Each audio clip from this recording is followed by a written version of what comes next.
nós estamos numa campanha também de a gente tentar trazer para a igreja a Bíblia de papel, tá certo? Então, abandone o seu celular, o seu aplicativo, traga uma Bíblia de papel para a igreja, para a gente sentir o cheirinho da palavra também, não é? Manusear a palavra faz bem. Diz assim a palavra do Senhor, palavras do apóstolo Paulo: portanto, tenham cuidado com a maneira como vocês vivem, e vivam não como tolos, mas como sábios, aproveitando bem o tempo, porque os dias são maus. Por essa razão, não sejam insensatos, mas procurem compreender qual é a vontade do Senhor. E não se embriaguem com vinho, pois isso leva à devassidão, mas deixem-se encher do Espírito, falando entre vocês com salmos, com hinos e cânticos espirituais, cantando e louvando com o coração ao Senhor e dando sempre graças por tudo ao nosso Deus e Pai, em nome de Jesus Cristo. Sujeitem-se uns aos outros no temor de Cristo. Esposas, que cada uma de vocês se sujeite a seu próprio marido como ao Senhor, porque o marido é o cabeça da esposa, como também Cristo é o cabeça da igreja, sendo ele próprio o salvador do corpo. Como, porém, a igreja está sujeita a Cristo, assim também a esposa se sujeite em tudo ao seu próprio marido. Verso 25: maridos, que cada um de vocês ame a sua esposa, como também Cristo amou a igreja e se entregou por ela, para que a santificasse, tendo-a purificado por meio da lavagem de água pela palavra, para apresentar a si mesmo como igreja gloriosa, sem mancha, nem ruga, nem coisa semelhante, porém santa e sem defeito. Assim também o marido deve amar a sua esposa como ama ao próprio corpo. Quem ama a esposa ama a si mesmo. Porque ninguém jamais odiou o seu próprio corpo, ao contrário, o alimenta e cuida dele, como também Cristo faz com a igreja. Porque somos membros do seu corpo, Eis porque o homem deixará o seu pai e a sua mãe e se unirá à sua mulher, tornando os dois uma só carne. E grande é esse mistério, mas eu me refiro a Cristo e à igreja. No entanto, também quanto a vocês, que cada um ame a própria esposa como a si mesmo, e que a esposa respeite o seu marido. Verso 1 do capítulo 6, filhos, obedeçam aos seus pais do Senhor, pois isto é justo. Honre o seu pai, honre a sua mãe, que é o primeiro mandamento com promessa, para que tudo corra bem com você, e você tenha uma longa vida sobre a terra. E vocês, pais, não provoquem os seus filhos à ira, mas tratem de criá-los na disciplina e na admoestação do Senhor. Muito obrigado, Pai Santo, mais uma vez, pela Tua palavra que foi aberta, pela Tua palavra que foi lida, Senhor, e nós te suplicamos a Tua graça, a Tua iluminação. Ó Senhor, dá ao pregador a graça, Senhor, do Teu Espírito, para que ele leve com toda a exatidão, com toda a fidelidade possível, Senhor, a Tua palavra à mente de cada um desses ouvintes. Mas, Senhor, nós te pedimos que também, por causa dessa Tua mesma graça, que o Teu Espírito possa levar essa palavra da mente também aos nossos corações, e que os nossos corações, Senhor, não sejam duros, mas que sejam um terreno fértil para que a tua palavra, caindo nele, possa produzir muitos frutos para a sua própria glória. Essa é a oração que nós fazemos. E assim nós oramos, Pai, no precioso nome de Jesus. Amém, amém e amém. Amém.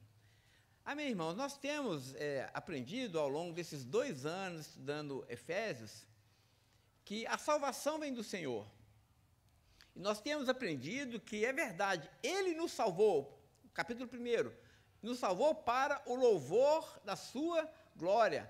O Pai nos criou e nos elegeu, o Filho entrou no tempo e no espaço e nos redimiu com seu sangue, e o Espírito de Deus, que agora habita na igreja, nos sela, é a nossa garantia, é o penhor da nossa herança e a certeza que nós vamos chegar em casa. Então, essa trindade bendita tem participação profunda e total na história da nossa salvação. Portanto, a salvação pertence ao Senhor. Mas nós também temos aprendido que, embora essa salvação seja algo que vem da parte de Deus, ela também exige de nós uma resposta. Nós somos salvos individualmente, e a palavra do Senhor vai nos ensinar que nós devemos viver a nossa salvação não de forma individual, mas coletivamente. Então, e essa coletividade, esse ajuntamento dos santos é aquilo que o John Stott vai dizer, que é essa nova sociedade que foi inaugurada pela morte e ressurreição de Jesus, a igreja. A igreja, portanto, é esse lugar onde os santos se reúnem para celebrar essa nova criação. E essa nova criação, a natureza dessa nova criação, ela absolutamente não é apenas teórica. Nós não estamos aqui nos nossos cultos de domingo, irmãos, apenas aprendendo coisas novas e curiosidades para que a gente possa conversar depois. Não é isso.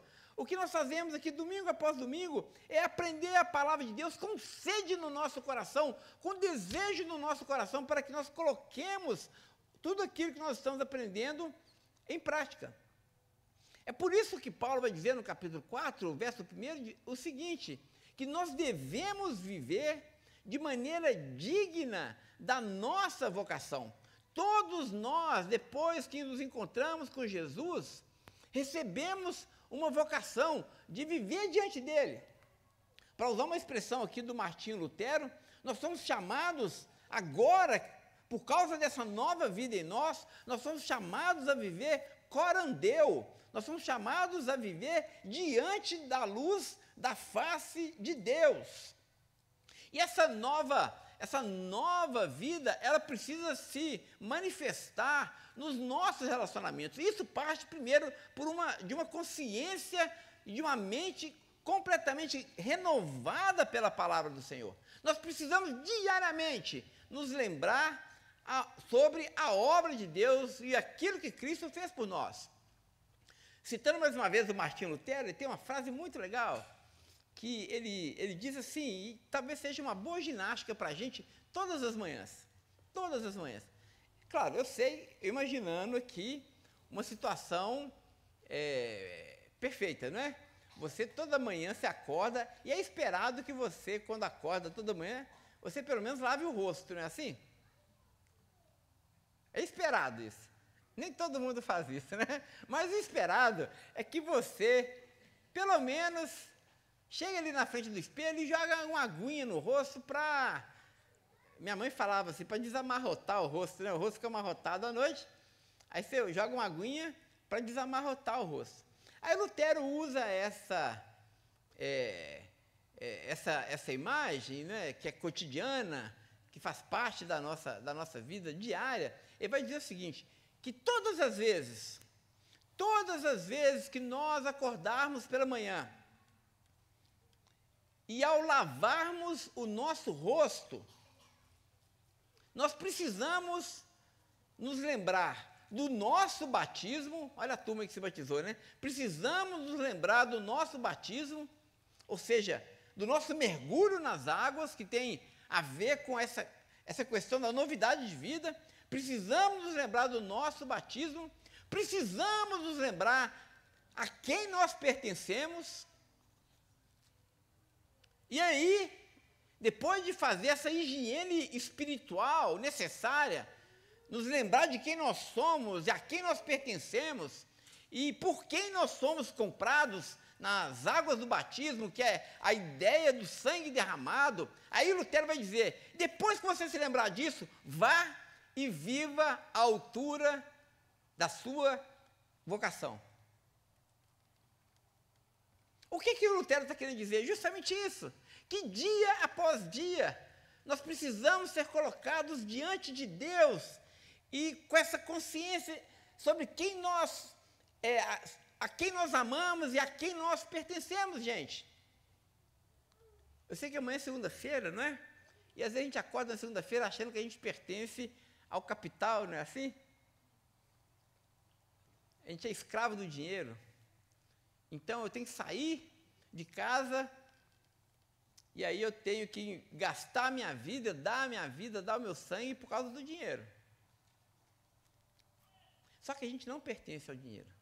O dinheiro não é o senhor da igreja. Nós não servimos ao dinheiro, gente. Nós não servimos ao trabalho, meus irmãos. Nós não servimos a nós mesmos, meus irmãos. Todos os dias, quando nós acordarmos pela manhã, nós precisamos ter em mente, nós pertencemos ao Senhor. Ele me comprou com seu sangue. E eu preciso agora, nesse dia, não amanhã, não depois, não procrastinar, mas hoje, eu preciso viver iluminado pela luz da sua face, e eu preciso viver para a sua glória. E aí, quando você tiver isso quente no seu coração, você está pronto para sair e fazer os seus afazeres. Aí você pode trabalhar, você pode criar seus filhos, você pode ir para a escola, mas você sabe que você está trabalhando, criando filhos, indo para a escola, não para a sua glória, não porque você é escravo dessas coisas, mas você faz isso para a glória de Deus, porque a Deus tudo pertence. Paulo vai sumarizar essa ideia no capítulo 4, dizendo que nós precisamos, com essa consciência, viver sobre dois aspectos importantes. O primeiro é a unidade. Ele está falando aqui da vida comunitária da igreja. Precisamos viver em unidade. Nós já falamos muito sobre isso. E o segundo aspecto que ele levanta ainda no capítulo 4 é a vida em santidade. Precisamos santificar as nossas vidas, porque a nossa vida, o nosso corpo, como nós lemos a partir do verso 25, acerca da mentira, da ira, do roubo, e depois já entrando no capítulo 5, acerca da imoralidade sexual e também da avareza, todas essas coisas que nós fazemos com o nosso corpo, nós precisamos nos santificar para que Cristo seja de fato o Senhor sobre as nossas obras. Muito bem, e caminhando dentro do capítulo 5 ainda, e dentro da leitura que nós fizemos, aqui nós temos uma coisa muito interessante, porque a partir do verso 21, o apóstolo Paulo parece que ele muda um pouco do tom da igreja, e ele começa a falar sobre a nossa vida familiar, sobre a nossa casa, sobre os nossos relacionamentos mais íntimos. Ele toca aqui na relação da esposa com o marido, do marido com a esposa, e na relação também de pais e de filhos. Nós vamos nos demorar muito dentro ainda desse texto, dentro dessa perspectiva. Hoje nós não vamos esgotar absolutamente esse tema aqui, porque a gente precisa entender de uma forma muito clara sobre o papel da mulher, sobre o papel do homem, sobre o papel do casamento, a centralidade do casamento na vida do casal, e também sobre a criação de filhos. Mas o que Paulo pressupõe aqui, antes de introduzir essa questão dos relacionamentos familiares, ele vai expor isso justamente nos versos anteriores. Porque olha só o que Paulo vai dizer sobre a nossa maneira de viver. Como nós lemos no verso 15. Portanto, ou seja, sumarizando tudo isso que nós expusemos até aqui, portanto, Paulo vai dizer, tenham cuidado com a maneira como vocês vivem. Lembrando mais uma vez que a vida cristã não é uma teoria, mas a vida cristã é prática. Como que eu me identifico como cristão, irmãos? Não é tendo um conjunto de conceitos bem formados e teologicamente organizados na minha mente. Isso é bobagem. Se isso fosse verdadeiro, se conhecer a Bíblia e ter uma teologia certinha sobre Deus fosse algo que nos fizesse cristão, Satanás seria talvez o melhor dos crentes. Não existe ninguém, tirando da criação de Deus, ou pelo menos, que conhece a Bíblia, nenhum ser mortal que conhece a Bíblia mais do que Satanás. Ele tem uma boa teologia. Você pode ter certeza. E ainda, quando o nosso estudo de Tiago, aqui eles vão se lembrar, quando nós estudamos Tiago, no capítulo 2, o Tiago vai dizer o seguinte, você acredita que Deus é um só? Você se lembra dessa pergunta de Tiago? Tipo, você é monoteísta? Você acredita que existe um Deus criador? E esse Deus criador é o Deus bíblico? Aí Tiago faz essa pergunta retórica, todo mundo vai responder, claro que eu acredito.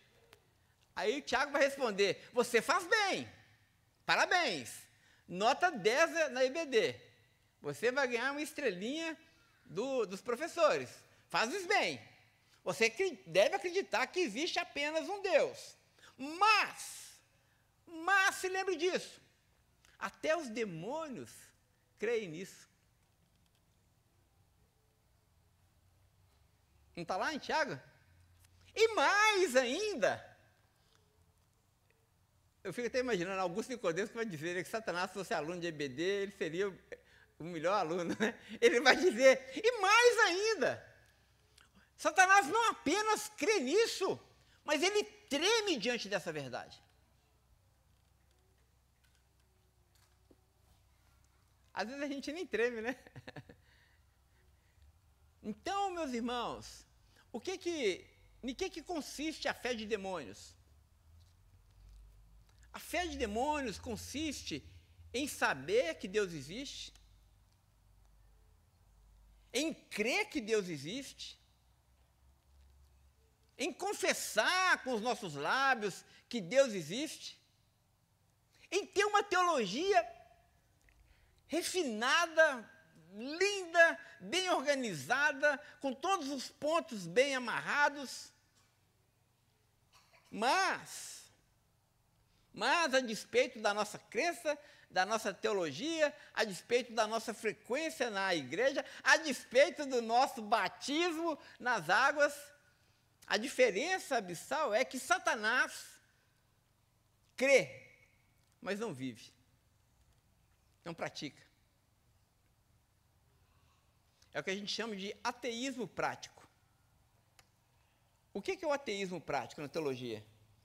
Ateísmo prático é você crer que Deus existe, mas viver como se ele não existisse. Sabe tudo sobre Deus, mas na hora de praticar, é como se Deus não existisse. É isso que Paulo está dizendo, esse é o ponto nevrálgico da nossa reflexão nessa manhã. Nós precisamos fazer uma escolha, tomar uma decisão. Paulo está dizendo justamente isso. Você já conhece o Evangelho da graça de Deus. Paulo expôs esse Evangelho de uma maneira muito clara aqui em Efésios, falando sobre a graça redentora e salvadora de Jesus. Nós estudamos isso no capítulo 2. Nós vimos o poder de Deus transformador. Ele nos ressuscitou para estarmos diante dele. Paulo vai dizer, portanto, meus irmãos, já que vocês foram iluminados por essa verdade, já que esse evangelho chegou até vocês, e aqui está o grande desafio das nossas pregações, da nossa escola bíblica dominical, é levar o evangelho até a mente dos irmãos. Paulo está dizendo, já que vocês ouviram essa verdade, portanto agora cabe a cada um de vocês tenham cuidado com a maneira como vocês vivem. Não basta apenas saber. Aí Paulo vai dizer, não vivam como tolos. O tolo sabe. O tolo conhece. Não lhe falta iluminação, não lhe falta discernimento, não falta conteúdo. O tolo ouve isso todo domingo. Mas por que é tolo? Porque eles não vivem. Aí Paulo está dizendo, não vivam como tolos. Mas, como sábios, a ideia de sofia, sabedoria, o que é? O que é ser sábio, gente? Ser sábio é você ouvir a palavra de Deus, ser discipulado por essa palavra, ser exortado por essa palavra. E agora, onde consiste a sabedoria? É agora você pegar o que você aprendeu, ouviu, creu, caiu no seu coração, e agora você colocar em prática. Em prática. Esse pulo do gato, esse salto da fé é fundamental. Aí que está justamente a separação entre o cristão e o não cristão. A prática. A prática do Evangelho. Paulo vai dizer, não vivam como tolos, mas como sábios. E ele vai dizer no verso 16, né? Aproveitando bem o tempo, porque os dias são maus. Essa ideia do tempo, gente, é fundamental, porque aqui está uma grande estratégia de Satanás. E nesse exato momento, Satanás está trabalhando justamente com essa questão do tempo. A guerra espiritual acontece justamente na administração do nosso tempo. E até me lembrei hoje, em uma conversa gostosa que eu tive com o Paulo, com a Adriana, eu me lembrei do C.S. Lewis, ele tem no livro dele, Cartas do Diabo ao Seu Aprendiz, que ele vai falar sobre a estratégia de Satanás. E como Satanás rouba as almas. Aí, qual que é a estratégia de Satanás? A estratégia de Satanás é a seguinte, é prender o paciente dele. Né? A linguagem do livro é mais ou menos essa. É como se fosse o paciente, o cliente, né? É prender o paciente.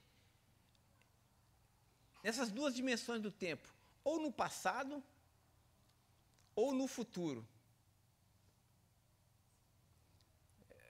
O paciente preso no passado é aquele que fica lembrando as coisas boas que aconteceram com a vida dele, e ele é saudosista.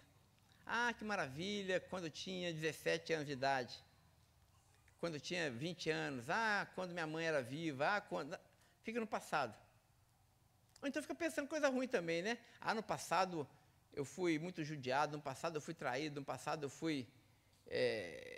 não fui amado, preso no passado.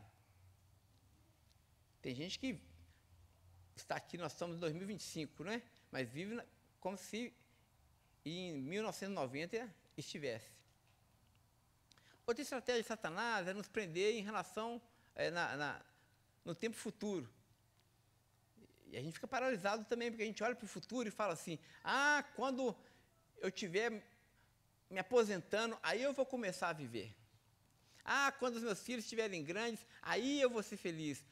Quando eu tiver 5 milhões na conta bancária, aí eu vou ficar sossegado. Aí quando eu tiver, a gente fica projetando para o futuro tanta coisa boa.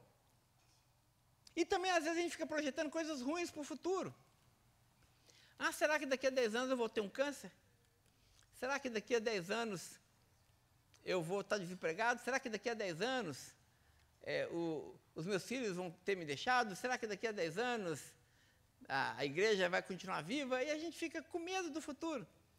Aí o C.S. Lewis vai dizer o seguinte, que a estratégia de Satanás é justamente nos colocar ou presos no passado, no medo, ou nas alegrias do passado, ou então presos no futuro, no medo e nas alegrias do futuro. Mas, de forma alguma, Satanás quer que a gente viva o presente, o aqui e o agora.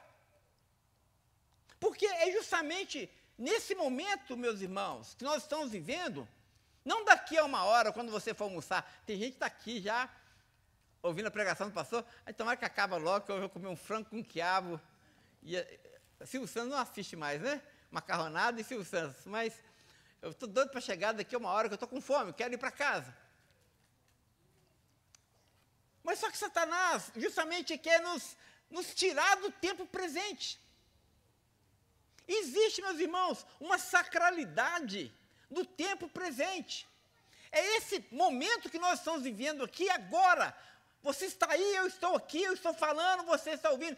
Esse momento é tudo que há, meus irmãos. Não há mais nada, só existe isso. Aí o C.S. Lewis vai dizer que Satanás sabe que é justamente nesse tempo presente que nós estamos vivenciando agora, é justamente nesse tempo que a eternidade toca a nossa história. É nesse tempo que nós estamos construindo a eternidade. Nós não construímos a eternidade no passado, porque o passado não existe. E nós não construímos a nossa vida no futuro, porque o futuro não existe. Onde nós estamos construindo a nossa vida, a nossa história, meus irmãos? Agora. Nesse momento. Nesse segundo. Nesse respirar. Aí Paulo vai dizer assim, seja sábio. Aproveita o momento. Não viva como louco. Come e não sente o gosto da comida, bebe e não sente o gosto da bebida, porque a cabeça dele está lá, daqui a uma semana. Não, desacelera, viva agora. Agora, hoje. E não viva como louco, mas viva como sábio, viva para Deus. Viva para Deus. Quando nós vivemos para Deus, Deus nos ensina a aproveitar o tempo presente. A viver com intensidade o tempo que se chama hoje, e a viver com sabedoria. É nesse tempo, nesse exato momento, que decisões eternas são tomadas. Grave isso. A todo momento nós tomamos decisões com peso eterno. A questão é, que decisões nós estamos tomando? O que nós fazemos com o tempo que Deus tem nos dado? Eu quero fechar, eu já contei essa historinha, com uma ilustração, falando sobre a sacralidade do tempo presente e como Paulo lida com isso de uma forma muito espiritual na nossa vida comunitária. Depois nós vamos ver isso na nossa vida familiar, essa ideia da gente viver a nossa vida familiar com intensidade e não com ausência, mas com presença. Eu quero contar uma historinha que ilustra muito bem essa urgência que nós temos de viver aqui ou agora. A historinha é a seguinte. Nos tempos ali medievais, contavam-se uma parábola que dizia o seguinte, que havia um monge que ele estava andando pela floresta. E aí, andando pela floresta, fazendo aquelas meditações isoladas, de repente o monge percebeu que 2 tigres estavam perseguindo ele, caçando ele. O monge geralmente é mais gordinho, né, mais apetitoso, né? Os tigres farejaram um almoço grátis e fácil, um monge gordinho, com dificuldade de correr. Aí os tigres começaram a perseguir o monge, que não é bobo, não é nada, perna para quem te quero, e correu, já estava escuro, já estava de noite, ele não tinha noção para onde ele estava correndo, mas uma coisa ele sabia, o tigre não podia pegá-lo. E aí ele vai e chega assim num barranco, num breu danado, ele vê uns cipós assim, e ele começa a descer pelo cipós e fica de pendurado no cipós. E aí o grande dilema do monge era o seguinte, que em cima, aí os tigres pararam bem na boca ali do barranco, do abismo, né? E ficaram esperando o monge subir. E o monge olhando para os tigres em cima e querendo que os tigres fossem embora, mas quando ele olhava para baixo, ele estava muito alto.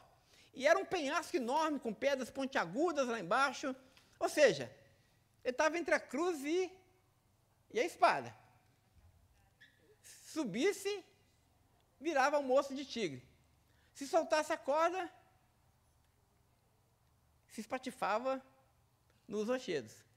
E aí esse monge estava ali esperando para ver que sorte que Deus mandava.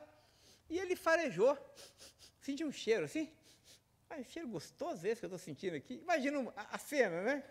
Tigre em cima, penhasco embaixo, monge gordinho de pendurado, braço já devia estar doendo. E ele começou a sentir um cheiro gostoso. Isso era crente de verdade, esse monge. Mas que cheiro gostoso? Esse cheiro é muito peculiar. Será que eu estou sentindo um cheiro de morango? Aí ele olhou para um lado, assim, no barranco, ele viu uns morangos silvestres, assim, que havia dado bem no barranco. Ninguém ia ver o morango, que o morango estava justamente ali, onde ele estava de pendurado. Lindos, maravilhosos, grandes. E ele falou, uau, que morangos lindos!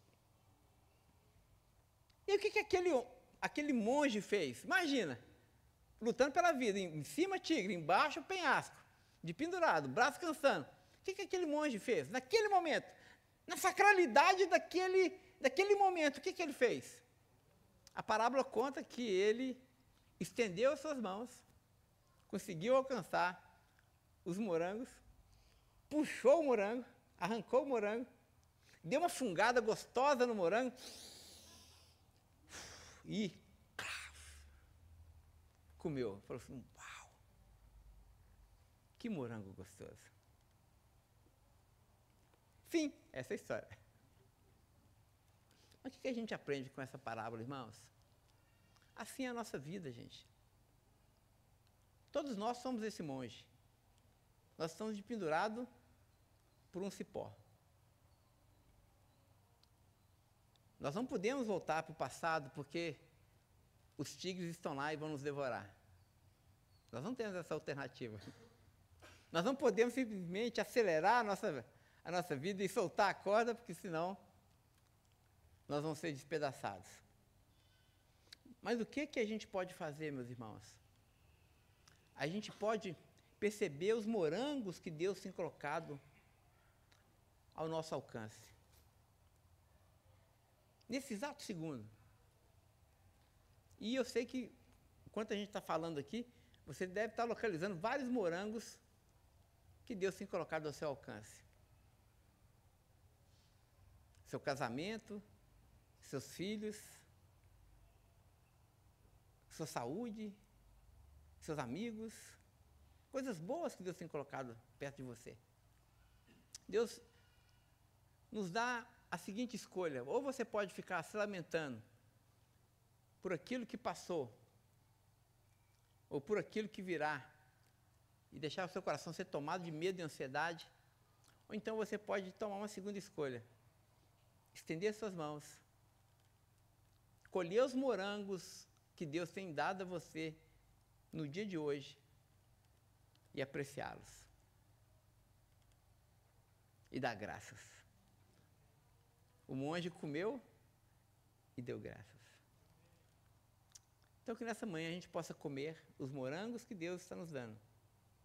Com sabedoria. Sabedoria, não como tolo, mas como sábios. Iluminados pela palavra de Deus, irmãos. Iluminados pela sabedoria da palavra de Deus, nós podemos comer esses morangos, porque só Deus é capaz de nos dar sabedoria para a gente apreciar aquilo que de fato tem valor. E assim a gente pode comer e dar graças a Deus. Vamos orar? Eu não sei se você deu graças a Deus hoje pelos morangos que o Senhor te deu. Mas se não, faça isso agora.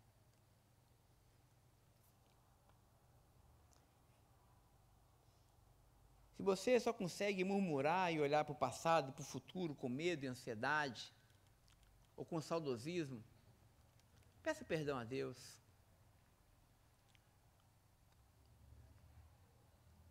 O passado e o futuro pertencem ao Senhor. O passado é história.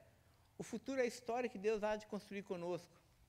Mas agora, no presente, nesse exato momento, Peça ao Senhor para que você tenha a graça de tocar a eternidade por meio das suas escolhas. Vá para casa, cuide melhor da sua esposa, cuide melhor dos seus filhos, dê graças por eles. Viva com alegria e intensidade. Aproveite com alegria e intensidade os morangos que Deus certamente, de forma generosa, tem dado a cada um de nós. Senhor, ó Senhor dos altos céus, te damos graças nessa manhã, pela Tua palavra. Te damos graças por homens como o apóstolo Paulo, que nos exortam a viver com sabedoria, não como loucos, mas como sábios, e aproveitar bem o nosso tempo, Senhor. Ó Deus, que a Tua palavra possa iluminar cada área da nossa vida, porque não existe nenhum centímetro quadrado nesse universo que não pertença a Ti, Senhor. Não existe nenhuma área da nossa vida onde o Senhor não está presente. A Tua presença relacional permeia todas as áreas da nossa vida. Ó Senhor, ilumina o nosso entendimento e o nosso coração, para que com sabedoria e gratidão no coração, Senhor, possamos viver com intensidade o tempo que o Senhor tem nos dado. Nos ajuda, Senhor. Nos dê a Tua graça, Senhor, para que possamos remir o tempo, para que possamos salvar o nosso tempo, para que possamos, no tempo que temos hoje, tomar decisões sábias, Senhor, que certamente irão repercutir por toda a eternidade. Converte o coração dos maridos, das suas esposas, das esposas, dos seus maridos, dos pais aos filhos e dos filhos dos seus pais. Faça isso, Pai. Faça isso para a sua glória. Oramos no nome de Jesus. E assim que a graça do Senhor Jesus, o amor de Deus, o nosso bondoso Pai, e a doce consolação que vem do Teu Santo Espírito, seja com todo o povo de Deus, espalhado por toda a terra, não apenas hoje, mas até o dia de Cristo Jesus. Amém, amém e amém. Amém, irmãos. Domingo abençoado a todos. Até logo mais à noite, se Deus permitir. Amém. És fiel em todo tempo, em todo tempo Tu és tão bom, com todo fôlego que tenho, eu cantarei a bondade de Deus.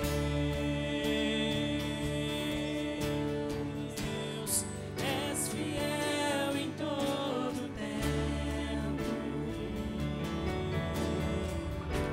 em todo tempo Tu és tão bom, com todo fôlego que tenho, eu cantarei da bondade de Deus. Tua bondade me seguirá, Senhor. Tua bondade me seguirá, Senhor. Eu me rendo a Ti, te dou o meu ser, entrego tudo a Ti. Tua bondade me seguirá, Senhor. Tua bondade me seguirá, Senhor. Tua bondade me seguirá, Senhor.